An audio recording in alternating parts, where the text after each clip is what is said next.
Gracias por continuar con nosotros y con el arquitecto Sixto Durán Ballén, expresidente de la República, con quien estamos dialogando sobre su vida privada y ahora sobre la pública. Sixto, esa decisión suya de crear, de ser fundador de un partido político, ¿le lleva primero a qué? ¿Cuál es su primera posición política luego de esta fundación del Partido Social Cristiano? Bueno, si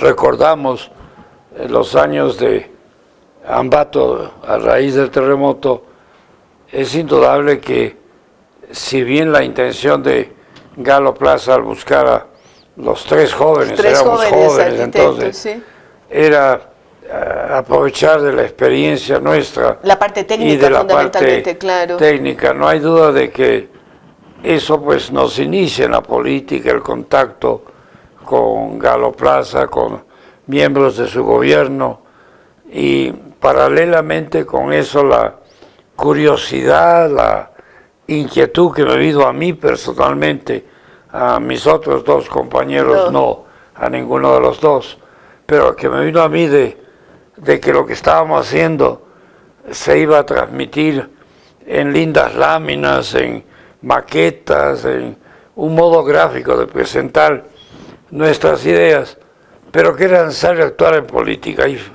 entonces eso hace que cuando termine el trabajo que entregamos en Ambato a fines del año 52, primero yo aceptara ir a un curso posgraduado en Inglaterra del 52 al 53 para tomar aquello que había sido lo que llama en inglés el minor, el desarrollo urbano y regional, parte del entrenamiento de arquitecto, pero que requería de una ampliar, dedicación, claro, con la experiencia de empezar en Tungurahua.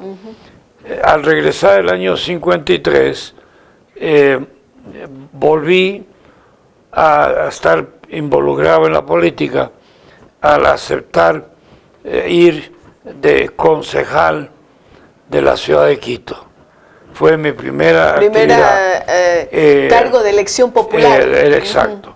Y yo estuve tercero en la lista que presidía el licenciado J. Roberto Páez. ¿Qué memoria tiene usted para acordarse de todo? Sí. El segundo era Jaime Acosta Velasco y el tercero era yo. Se eligieron dos y por lo tanto yo quedé de suplente. Roberto Páez nunca un día de licencia. En cambio Jaime, por su situación en el Banco de Guayaquil, de Banco Pichincha, con mucha frecuencia estar ausente de Quito, y usted lo reemplaza, bien sea internamente o más aún en cuestiones internacionales. Entonces yo reemplacé como suplente de cualquiera de los dos. En ese tiempo la suplencia era en el orden, no necesariamente en reemplazo de tal o cual persona. Y entonces lo reemplacé en el Consejo de Quito en varias ocasiones. ¿Y le gustó ser concejal y trabajar por la ciudad? Así fue, y era el tiempo de el alcalde Pepe Chiriboga, Pepe Parchis, que le llamaban, ¿no? Un hombre de mucho carisma, muy querido en Quito, pero que su trabajo fue mucho llenar los huecos que había en las calles. Por eso vino el sobrenombre. ¿Y luego qué viene? Y a raíz de eso vino la siguiente presentación mía en listas, asimismo de elección popular, de diputación por Pichincha. Yo ya estaba radicado acá en Quito, haciendo su vida, y entonces pude calificar, no obstante no haber nacido en la provincia, para ser diputado por Pichincha. Y asimismo, en tercer lugar, delante mío estaba Manuel Gijón, que eventualmente estuvo en la Cámara, y segundo estaba Manuel Tobar Saldumvide, hermano del que fue canciller, y quedé yo en tercero. Y asimismo, cuando alguno de los dos, por haber razones, no estaba, me tocó ser diputado suplente por Pichincha. Es que entró de concejal suplente, de diputado suplente. Sí. ¿Cuándo usted decide candidatizarse a la alcaldía de Quito? Porque Bueno, no. es un tema memorable, porque usted aparece como el alcalde que cambia muchas cosas en la ciudad, que le da esa dinámica de modernidad a Quito. Pero previamente, para continuar tal vez con la parte política, sí. El doctor Camilo Ponce Enríquez, cuando llega a la presidencia el año 56, me escogió para que sea su ministro de Obras Públicas. Así de verdad es. que ahí sí ya como titular, no como suplente. Sí. Y pues en ese tiempo el gabinete eran originalmente 8 personas. El doctor Ponce creó el 9º ministerio, el Ministerio de Desarrollo, de Fomento, que se llamaba. Para ese cargo nombró a Gustavo Mortensen Gangotena. De manera que éramos 9 los miembros del Consejo. Y tuve la suerte de, por A o B o Z razones, que no obstante que hubo algunos cambios, no muchos, durante el periodo de algunos de los 9, yo acompañé al presidente Ponce los 4 años. Tan solo en la última semana había sido yo elegido senador por la educación. Debí pues ir al Congreso desde el primer día de sesiones. En este tiempo comenzaban las preparatorias el 6 de agosto. Yo renuncié el día 6 de agosto que entregué al gobierno la cartera la cartera de Obras Públicas sí. en la inauguración del edificio terminal del aeropuerto de Quito, que fue obra de ese periodo. Y entonces llegué al Congreso, pero ya había la actividad política contraria al presidente Ponce Enríquez y a quienes habíamos estado, y eventualmente, y lo menciono porque es creo un hecho importante, fui descalificado no por un tribunal electoral que en ese tiempo no existía, sino por la propia Cámara. En ese tiempo la calificación la hacía cada una de las 2 cámaras. Y a usted no lo calificaron. Y dentro del mandato que hubo de castigar al presidente Ponce Enríquez, pues salimos 4 de sus senadores y diputados. ¿Qué piensa usted, presidente, hablando sobre este tema, sobre la naturaleza humana? Usted ha conocido millones de personas, ha tenido contacto con políticos, con gente de la calle, con coidearios, ha estado en escenarios diversos. ¿Usted cree que el ser humano está aprendiendo de las experiencias o volvemos a cometer los mismos errores? Porque usted comenta un episodio que era un manoseo político el que se estaba dando, ¿no? ¿Cómo piensa usted de la naturaleza humana? ¿Qué piensa usted? Lamentablemente, yo creo que ha faltado en muchos un sentido de ética, porque mire, cuando yo salgo electo senador,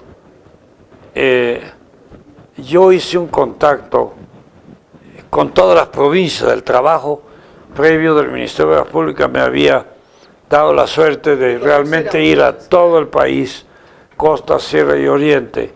Y entonces fui a visitar personalmente a cada uno de los senadores que estaban elegidos al mismo tiempo, porque la calificación dependía de ellos, de que me consideren que era uno de ellos, y por lo tanto, eventualmente, me parece que eran como 40 y tantos los senadores, creo que 47, una cosa así, y yo le informé al presidente Ponce, frente a la preocupación que él tenía de mi calificación, que yo había logrado la promesa de más de la mitad de los... O sea, que estaba garantizado. Que yo creí que iba a ir al Congreso. Y aquí contesto tu pregunta. ¿Qué pasó al momento de la votación? Primaron de toda esa promesa, tuve 8 votos a favor. Qué horror. O sea que buena parte de los que se habían comprometido no cumplieron. Uno de los que me había ofrecido apoyar argumentó que no había tenido suficientes elementos de juicio y que se abstendría. Todo el resto de la Cámara votaron para que me vaya a casa. Qué duro es constatar y eso fue para mí ¿eh? una gran suerte, porque yo había recibido meses atrás la propuesta de Felipe Herrera, presidente del Banco Interamericano, de que vaya a Washington a trabajar en el banco que iniciaba en esos días funciones. Así es que... Y yo me había negado, porque yo iba a estar en el Congreso. Entonces, reviví esa posibilidad y fue a Washington. Y me dio y estuve en Washington 8 años. Hablemos, presidente de la alcaldía. Usted gana la alcaldía, ¿en qué año y cuáles son los más importantes obras que usted recuerda y que usted mismo evalúa de su gestión? Bueno, justo cuando yo decidí volver al país, el año 68, a fines del 68, me había visitado Aurelio Dávila, un líder del Partido Conservador, para, entre otras cosas, convencerme de que yo debía regresar como candidato a alcalde de los partidos de la llamada centro derecha, ¿no? Y eventualmente, pues vino las elecciones, el propio Aurelio fue también candidato, no obstante que la propuesta había venido de él, eventualmente por decisiones de los partidos, cada cual nos lanzó separadamente, le gané, y más tarde más bien trabajó en algunos hasta que vino el problema en la vista y claro, pero así es como debe ser, que falleció. No entonces, importa que sea contendor en un momento dado de la política, pero puede trabajar en conjunto. Un contendor que lo hacía con altura.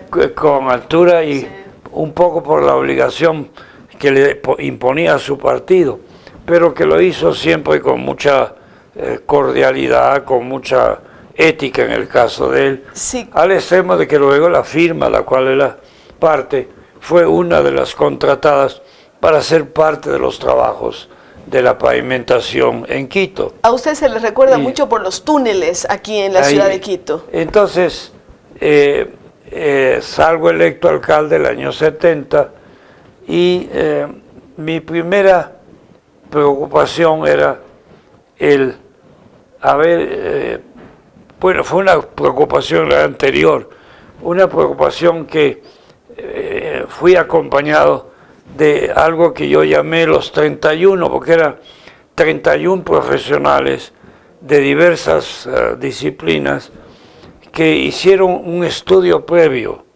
de lo que era la realidad de Quito, lo que se necesitaba hacer, lo que faltaba, la parte económica, etcétera, etcétera, lo cual hizo que al día siguiente de posesionado de alcalde yo pudiera comenzar a trabajar de inmediato.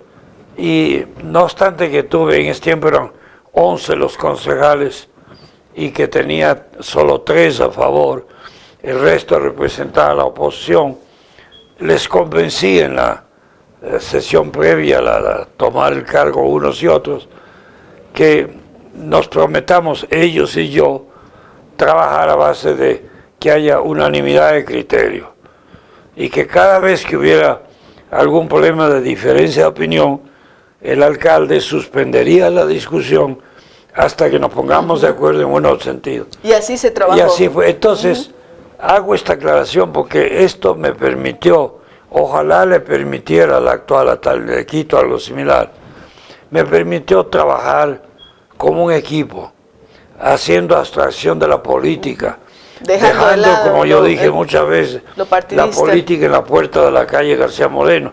En ese tiempo el municipio funcionaba en la calle García Moreno, en el edificio que había sido de la universidad. Y trabajamos desde el primer momento, primero en solucionar los problemas básicos de agua y electrificación, y después yendo a vialidad, y dentro de ello había en una línea de puntos, no un estudio, una idea de hacer un túnel bajo la loma de San Juan. En ese tiempo, el ministro de Obras Públicas del gobierno de Velasco Ibarra, Salén Divo, ingeniero Salén Divo, había obtenido una línea de crédito para estudios de Italia, y lo convencí al ministro de que dentro del programa se coloque hicieran los estudios. Claro. Los estudios nos dieron la pauta de que el túnel bajo la Imbabura era inejecutable, que debía hacerse un poco más arriba y que no era uno sino 3 túneles. Así es que ahí salieron los túneles. Desde ese momento tuve yo la idea y la materializamos. Igualmente, Sixto, lástima que tenemos poco tiempo y yo quiero tocar un poquito el tema de la presidencia.